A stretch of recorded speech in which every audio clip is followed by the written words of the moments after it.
Happy Friday to everybody out there. Good to see you. It's Dave Neal, stand-up comic, host of Bachelorette Nation News. Find me on Instagram at DNeals. And we've got a video with Shawn Booth and Kaitlyn Bristowe. Shawn Booth on Katie Austin's podcast, saying love is a loose term. In somewhere in Nashville, Jed's going, I've been saying that. Love's a loose term. I love you. I love the cashier. I love my barista. I love bacon. I love lamb. Love is a loose term. When asked, did you love Kaitlyn Bristowe? And he goes, and we'll discuss it. Love is a loose term. The question I have is, what is love? Oh, baby, don't hurt me. Don't hurt me. Don't hurt me. No more. What is love? Baby, don't hurt me. No, you don't hurt me. No more. No more. Thank you so much for that. That was my poetic rendering of What is Love by Hathaway. All right, folks. Remember that song? Everyone got a neck problem in the late 90s? Okay, let's get into this.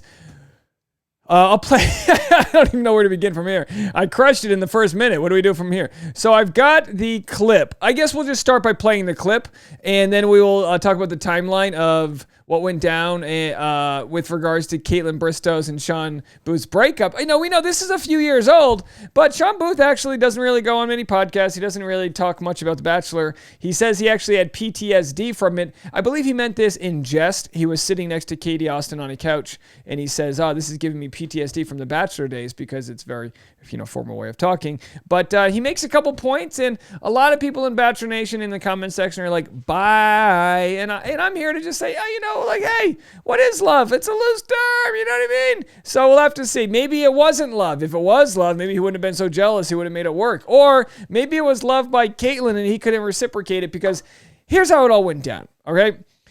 Shawn and Nick Viall were I don't think I've ever seen two people hate each other as much as Shawn and Nick Viall did on Kaitlyn's season. Now, Kaitlyn bumped Harrison's, which is our kind way of saying coitus here. They bumped Harrison's. They made love in no loose way whatsoever before the fantasy suite, which is an arbitrary thing. It's arbitrary to say you can only hook up after you've made it this far, or whatever. And Kaitlyn, coming from the great country of Canada up north, says, I'll do whatever I want. And she hooked up with Nick before, and then falls for Shawn, and Shawn's like, I can't get over that. Now, does that make it right? No, but it doesn't make it an unrealistic thing most of us have never gone through on national TV, where whatever his bravado is, his ego, whatever his own trust issues are, he wasn't able to let that go. In fact, I honestly don't know how anybody doesn't let it go. If you're falling in love with someone, and this is why this show is so popular, I guess. If you're falling in love with someone and they take you and two others to the fantasy suite and they rightfully decide they're going to hook up with each person, to me, that's just always in the back of my head. Ignorance is bliss. And now that could say something about me, but by all means, it's definitely interesting.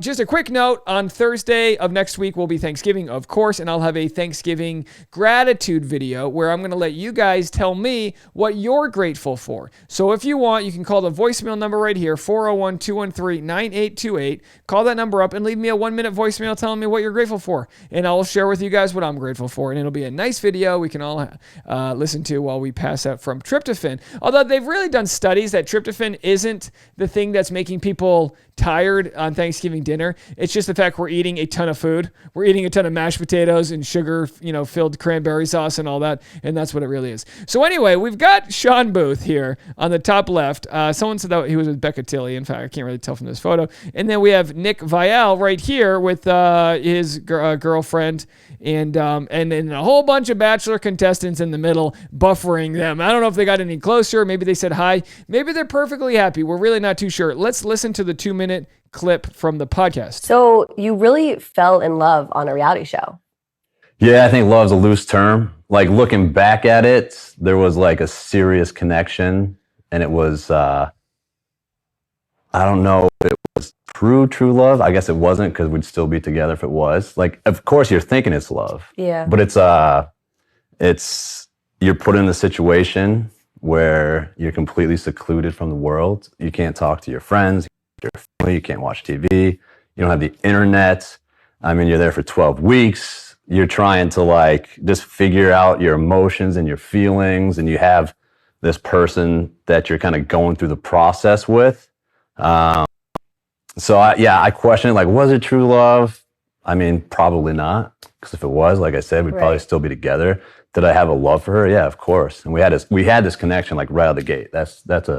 It wasn't like a forced thing. We connected, and we had an awesome time. Right. But like afterwards, like, you know, it's just the situation makes it pretty easy. Totally. To fall in love. No distractions. No distractions, which is like some people are like, oh, that's a good thing, right? Because out in the real world, you have your phone, you have, you know, all these different options, and here you're able to focus on a relationship, which was cool. Right. Like I love that. I love not having my phone. Like that was the best. Like not having to worry about anything. Do that. But then like you sit down for these interviews and it's like almost therapy daily. Like just digging into your emotions and your past. Wow. I love his voice. But yeah, I don't know if it was true love. But you did stay together for 3 years. 3 years afterwards. Yeah. So was it just more so like the heightened, you know, publicity around it, and like, you know what I mean, when you both go through something together and America like is like rooting for you, it's hard to almost like break America's heart. Yeah, I mean, there's definitely a lot of pressure with that relationship. So you really all right, first of all, you guys know me. I'm like quick to criticize podcasters because I'm always like, oh, this is garbage or this isn't good. Katie does a great job here. She does I believe her name's Katie, right? Let's go to her page just so I can promote it. Not that she needs my promotion. I found her first I found her first on TikTok, and she's her name's Katie Austin, and she's actually a Rookie of the Year for a swimsuit. Sports Illustrated swimsuit this year. She's actually really cool. It's one of the few people I follow on social media that's full of bright kind of just and light energy. Has a boyfriend, I believe. So Shawn Booth, you know, when people are going to go, oh, they should date, you know what I mean? I think she's taken, but not your standard, and I mean this with all due respect, not the normal type of person you would have normally seen on Sports Illustrated. I think more because she's more of the fitness type than just like a model type. I don't think she really did much modeling beforehand. I think she just has been super popular on TikTok and Instagram that they were smart enough to find her. Anyway, that's neither here nor there. I just went off on that. But interesting because look, he said he had a love for her. So is the quote a little twisted? Yes. He said love is a loose term. He said he doesn't think it was true love. Now here's the question. We're talking true love versus love. Was it true love? I mean, he's got a point. He goes, well, I mean, if it was true love, don't you think it would have worked out? Clearly, there was other issues. And it's good it didn't work out because Kaitlyn's engaged now to Jason Tartick, and they seem to be more compatible in that way. And who knows? I mean, who knows? And also the question is, can you have true love, but it expires? It only lasts a certain amount of time, and then you go on your way. That's a good question. It's a good question, and everybody's different. I have relationships I look back on where I go, oh my gosh, I'm so embarrassed that I thought I was in love because it turns out I was needy because I was going through a move and a career change, and it turns out it just needed stability and this and that and the other thing. We all have these. We all have these relationships we look back on and go, oh my gosh, and I wonder if that's what he means. Now, is it going to still come off bitter? Yeah, to an extent. But I think anybody who listens to 2 minutes of this goes, okay, well, clearly there was faults there. And a lot of people will say, well, she supported him. He was launching his new business and all these other, she moved for him. That can all be true, absolutely. But that doesn't mean it was true love. But he did say there was love there. So we might just be getting into a battle of semantics. Let's go back a few beats and just go over the timeline. Let me get out of this pop-up window here. Pop-up window. What are you doing? Come on, Cosmo. I said I'll pass. Thanks. I give my email every single time. I can't. It's stuck. I can't go there. Let's go to this one. Sean says he's getting PTSD from sitting next to her. We got that. He says he'll always be connected to Kaitlyn because they went through a trauma bond. He's using this term incorrectly, and it does not mean what he thinks it means because of this wild experience that they had, highs and very, very lows. He talks about how difficult it was to secretly see each other in the aliases they would use. He went by Eric, and Kaitlyn was Ariel, like the Little Mermaid. Under the sea, dating in the fantasy suite. They should do a fantasy suite under the sea. Those aren't shells on her. Okay.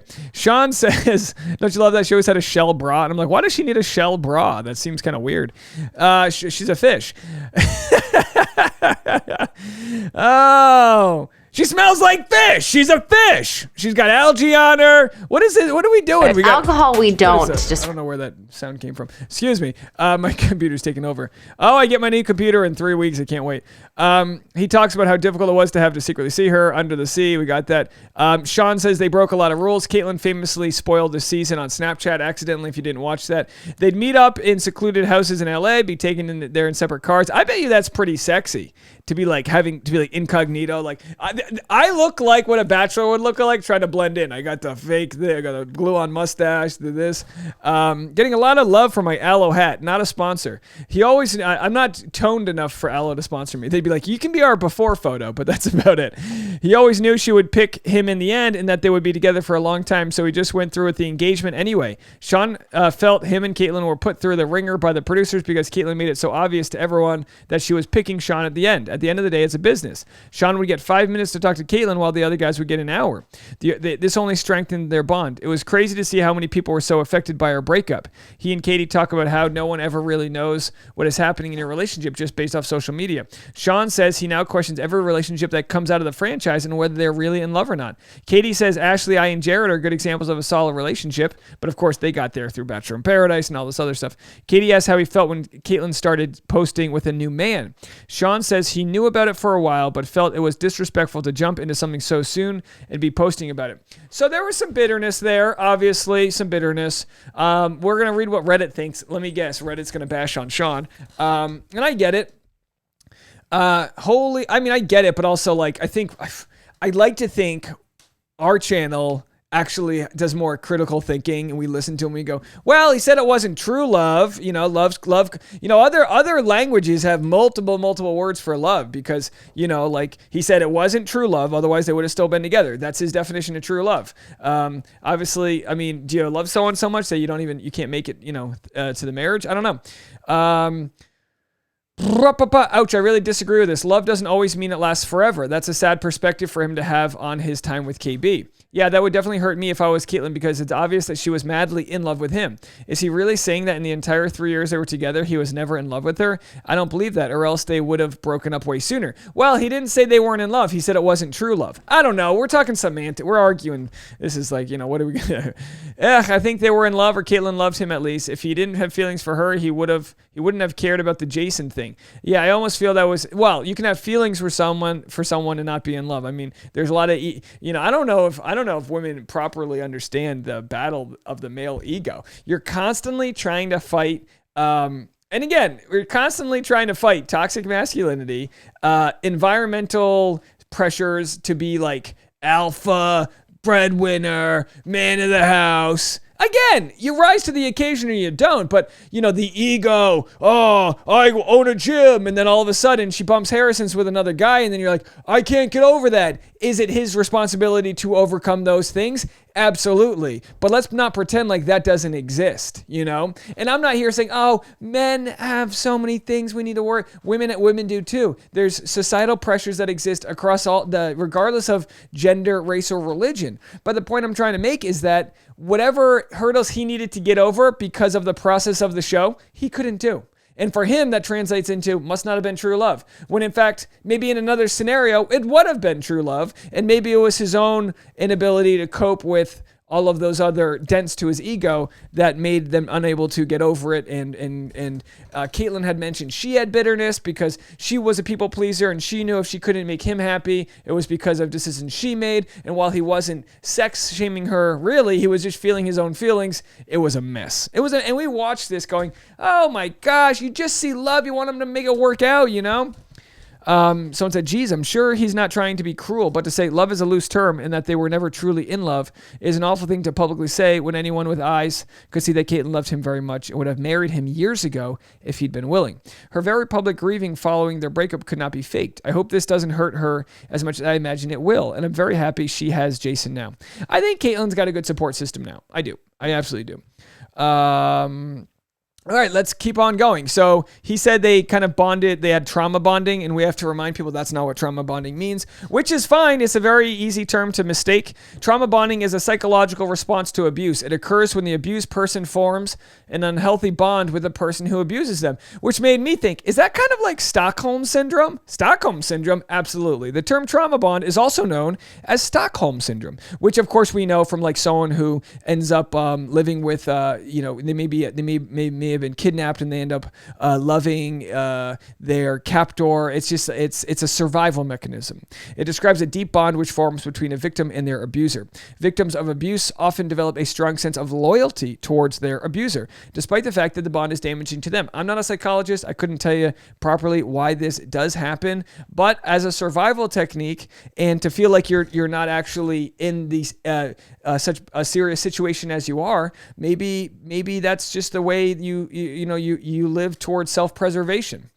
All right. So anyway, in other news, a similar scenario. We've got Jed answering a question. Will you read Hannah Brown's book? He goes, will you read The Room? Which is actually a very funny response, which I think he means no, he's not going to read the book. And of course, we showed the photo of Nick and Shawn over there. So anyway, let me know what you think, folks. Obviously, we cover this in a lot of different ways. I think he might have been less worried about Kaitlyn in his response, but I also think that he did love Kaitlyn, in whatever words he wants to use to describe if it was true love versus if it wasn't, just becomes semantics at some point, and that's okay. That's okay. Let me know what you guys think. I'd love to hear you. And of course, don't forget, go to 401-213-9828, my voicemail line. It goes straight to voicemail, and tell me what you're thankful for this Thanksgiving so I can make this video. I'm going to be traveling all next week, and I'm going to have content coming your way. So make sure you're subscribed and you hit the like button so you can help the YouTube algorithm. And if you want extra content, we'll be doing a live Patreon-only live stream tomorrow morning, patreon.com/Dave Neal. I've got over like 150 videos on there, past stand-up comedy performances, and tons of other content. So you can go to patreon.com/Dave Neal and join that community. And I will talk to you guys later on. Bye, everybody. Happy Friday.